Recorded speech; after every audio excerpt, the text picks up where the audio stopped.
3 jaar geleden werden ze in alle haast opgetuigd. Maar de coronateststraten worden de komende week in alle haast weer afgebroken. Het kabinet schrapt namelijk per direct alle coronaregels. En verder in deze Zeeland nu vandaag. Provinciale staten voor de laatste keer bij elkaar. En Zeeuwen maken zich op voor landelijke demonstraties.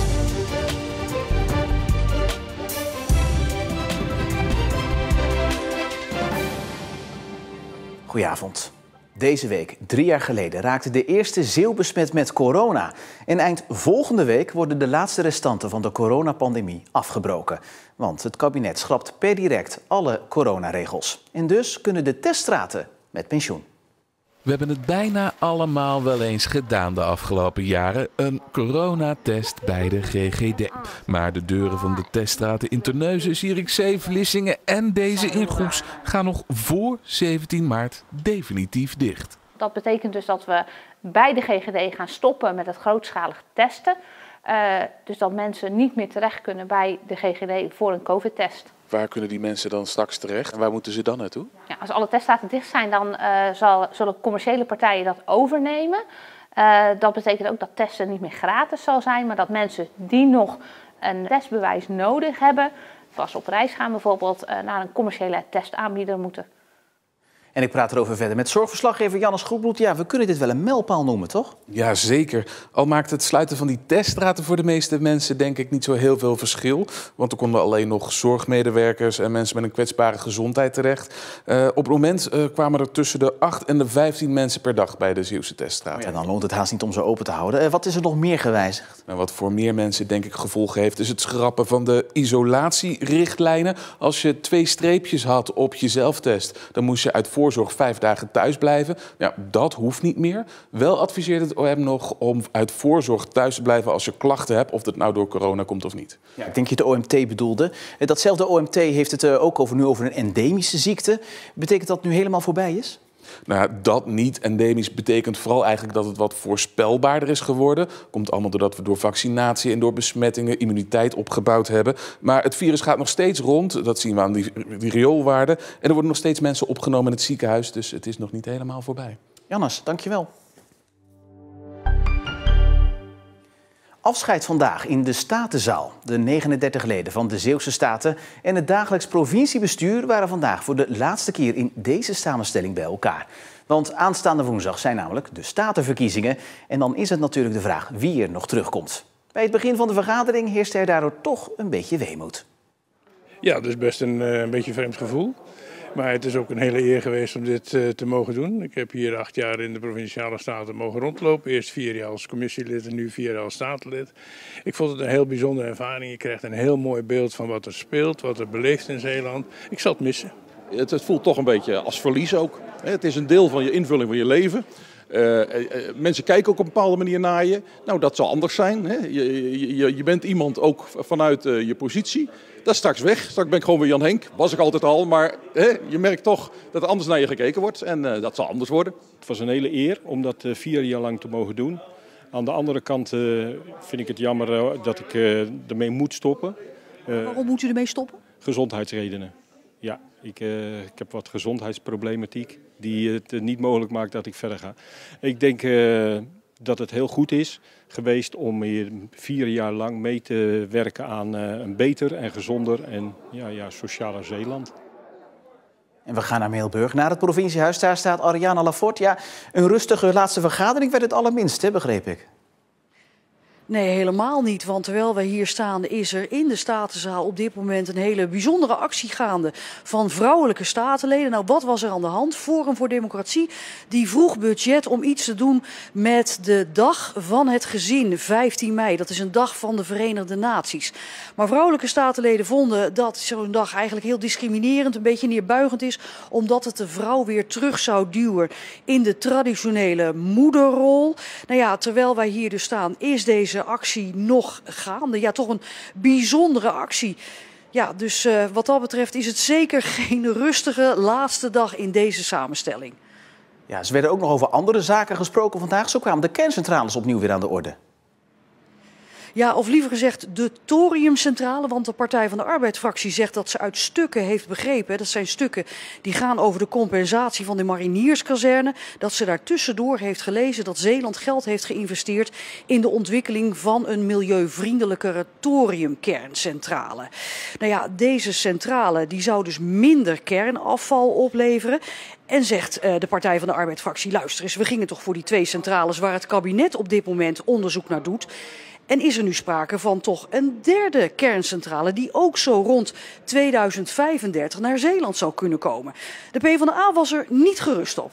Ja, want de eerdere vragen die we hebben gesteld bleek uit de antwoorden dat het dus expliciet de bedoeling is dat er in Borselen in 2035 een thoriumcentrale komt. Bovenop die 2 andere oudere stijl kerncentrales. Ja, naast die 2 andere kerncentrales. Nou, dat hoor ik nog nergens terug. Dus waarom worden wij niet actief daarover geïnformeerd? Waarom is dat geen onderdeel van de totaaldiscussie? Wat op dit moment speelt is dat het Rijk Zeeland heeft aangewezen als voorkeurslocatie voor 2 kerncentrales. Nou, dat is een proces van de komende 2 jaar, waarin de voorwaarden waaronder en de kansen die het oplevert goed in beeld moeten komen. En daarnaast is er geïnvesteerd door Impuls Zeeland vanuit de fondsen die Impuls bezit in Thorizen. Dat is een hele kleine start-up die de ontwikkeling van thorium begeleidt, daar nu de eerste stappen in zet. Dat is nog zo aan het begin, dat is nog helemaal in ontwikkeling. Daar is nog geen enkele keuze in gemaakt, het is totaal nog niet duidelijk. Alleen thorium is wel een kans voor de toekomst. Ja, dus de gedeputeerde draait er misschien een heel klein beetje omheen. In die zin dat hij heel duidelijk zegt, luister, inderdaad, we studeren mee met dat thorium gebeuren. Maar het is nog zo prematuur. Geen 3 kerncentrales in Zeeland. We gaan eerst voor die 2 kerncentrales die het kabinet nu onderzoekt.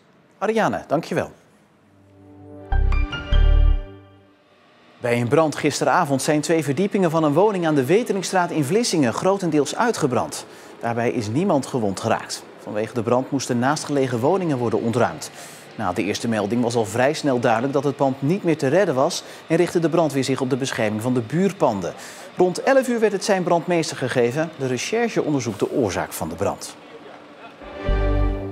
Justitie eist 4 jaar cel tegen de 39-jarige Amsterdammer. Die wordt verdacht van het leveren van de kogels waarmee de Vlissingse schoenmaker Johan Quist vorig jaar werd doodgeschoten.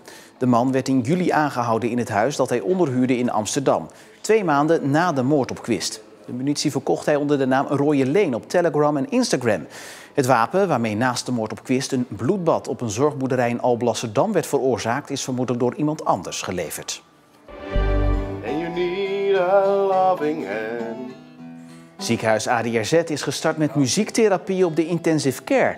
Muziek heeft namelijk een positieve werking op patiënten, blijkt uit onderzoek. 1 of meerdere muzikanten komen spelen voor patiënten die dat graag willen. Ik vond het schitterend. Het is een heel goed idee om mensen op te frissen. Ja, werd u er frisser van, vrolijker van? Ja. De muzikanten komen uit heel het land en hebben een speciale opleiding gehad om voor mensen op de IC's te spelen. Muziekinteractie zit op het snijvlak tussen muziektherapie en een optreden. Therapie, net als fysio en ergo, heeft een behandelplan, een behandeldoel. Al onze muzikanten zijn weliswaar muziektherapeut. Dus dat is de ene kant. En de andere kant is een optreden. Je hebt een stapel liedjes ingestudeerd en dat ga je brengen. Eens per maand wordt er nu op de IC in Goes opgetreden. Ongeveer 100 Zeeuwse actievoerders gaan morgen naar Den Haag. Boeren gaan demonstreren in wat volgens de organisatie de grootste boerendemonstratie ooit moet worden. En klimaatactivisten van Extinction Rebellion gaan ook richting Den Haag om actie te voeren op de snelweg A12. De grote vraag is welke actie morgen de meeste gevolgen zal hebben. Extinction Rebellion dat een drukke weg gaat blokkeren, of boze boeren die met duizenden naar het Zuiderpark in Den Haag gaan trekken. Bij de vorige acties zagen we in Zeeland dit soort beelden. Langzaam rijdend verkeer omdat trekkers over de A58 reden. Morgen zeggen de boeren minder overlast te gaan veroorzaken in Zeeland. Hou het allemaal netjes. Dus we houden ons gewoon strikt aan de regels. Zeggen ze bij Den Haag als ze eraan komen van jullie mogen niet verder. Ja, dan stoppen we. Zetten we hem aan de kant, gaan we te voet verder of zo. Of met de bus. De klimaatactivisten zullen op weg naar Den Haag qua vervoer ook weinig last opleveren. Nee, ik ga met de trein. Sowieso voor het klimaat reis ik zoveel mogelijk met openbaar vervoer. En dus ook morgen, dat is geen probleem. 2 grote demonstraties op hemelsbreed een paar kilometer afstand van elkaar. Dat zou wel eens spanningen op kunnen leveren. Nee, ik denk het niet. Nee, waarom zou... Ik bedoel, ieder zijn mening, hè. Ieder het zijne. Een vegan wil veganistisch eten met een bepaalde gedachte erachter. Prima, moet doen. Nou ja, wij staan ook achter onze gedachten en dat proberen wij te verdedigen. Het is spannend hoe het zal verlopen. Alleen ja, de organisatie Extinction Rebellion die houdt heel goed in de gaten. Kijkt heel goed of er problemen kunnen ontstaan. En als er problemen ontstaan, dan wordt er gelijk ingegrepen. Dan mensenlevens gaan voor. Ja, een drukke dag dus morgen in en richting Den Haag. Ik praat erover verder met collega Remy Oppeneer. Ja, Remy, hoe groot moeten we de demonstratie nou eigenlijk inschatten voor morgen? Ja, dat is nog heel moeilijk te zeggen. Er gaan sowieso ongeveer 100 Zeeuwen die kant op. Maar dat kunnen er ook best nog een flink aantal meer zijn, omdat ze bijvoorbeeld zelfstandig met de trein gaan. Met de trein gaan ook de boeren. Ze hebben besloten niet meer met tractoren te gaan, zoals ze van plan waren. Want waarschijnlijk komt er een verbod rondom Den Haag op tractoren. Dus zij stappen morgen allemaal in de trein richting Den Haag. En Den Haag is op alles voorbereid. Heel veel politie en zelfs het leger is achter de hand gehouden, mocht het uit de hand lopen. Ja, de boeren demonstreren tot nu toe altijd in Den Haag. Kunnen we van Extinction Rebellion, de andere partijen in deze, binnenkort misschien ook demonstraties hier verwachten? Ja, waarschijnlijk wel. Het is nog een jonge organisatie, dus ze zijn het allemaal nog aan het ontwikkelen. En je moet ook niet denken aan dingen als het besmeuren van kunstwerken of zich aan dingen vastplakken, hè, wat ze wel eens gedaan hebben in het verleden. Maar ze zijn wel van plan actie te gaan voeren tegen de kerncentrale bijvoorbeeld. Veel aanhangers van Extinction Rebellion zijn tegen kernenergie. Dus ze zijn er absoluut mee bezig, volgens hen zelf, om er in de toekomst actie te gaan voeren. Nou, dat is dan weer even afwachten. Remy, dankjewel. Het was een onbestendige dag met buien, heel even droog en daarna weer regen en soms ook sneeuwbuien, wat gepaard ging met enkele zware windstoten. Vannacht is er wederom kans op sneeuw en natte sneeuw, daarom ook een waarschuwing voor de gladheid. Morgen een mooie dag met veel opklaringen, stapelwolken en dus ook zon en dat dan weer bij maximaal 7 graden. En bij de sloop van de supermarkt was menig Vlissinger teleurgesteld dat de mooie schildering op de muur verloren ging en dus niet bewaard kon worden. Maar verrassing, vandaag bij de opening van de nieuwe supermarkt schittert deze schildering weer op de muur. Niet in originele staat, maar in fotovorm, maar dat mag de pret niet drukken. Ik vind het doodzonde natuurlijk dat dat weggaat. En ik vind het heel knap gevonden om dat hier weer terug te brengen. Dat zal de kunstenaar leuk vinden, maar de Vlissingers ook, denk ik. Die kan nog jaren mee zo. Ja, meer hierover natuurlijk op onze site en in de app. Voor nu nog een hele fijne avond, een goed weekend en graag tot morgen.